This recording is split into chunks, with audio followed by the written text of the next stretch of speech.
Welcome to a quick tour of the SnapLogic Monitor. Use Monitor to analyze pipeline and infrastructure health and view events and activities. This video demonstrates how to navigate to the Monitor app and view and analyze data, events, and activities. In the SnapLogic platform, from the Apps menu, navigate to Monitor. The navigation pane organizes Monitor pages by their purpose: analyze, observe, and review.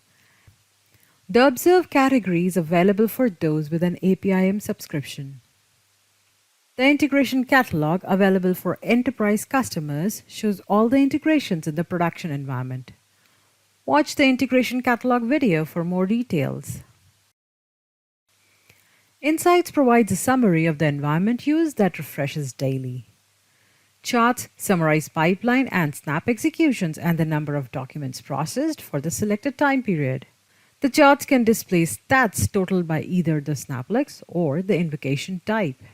The execution overview page indicates integration health and provides details for troubleshooting.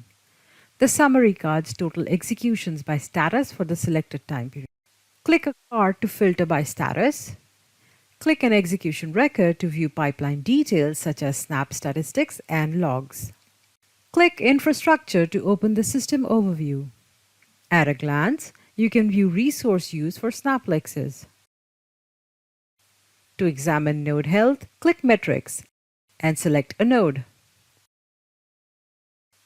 Hover over a chart to identify a value for a specific time period.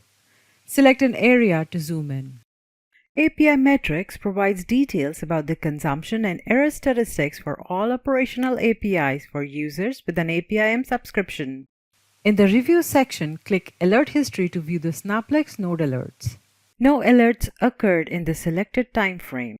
The Activity Logs page includes changes to assets, pipelines, user accounts, SnapLogic, and session events. You can search, filter activities by type, and download them to a CSV file. In this video, we learned how to navigate to the Monitor app and view and analyze data, events, and activities. Thanks for watching.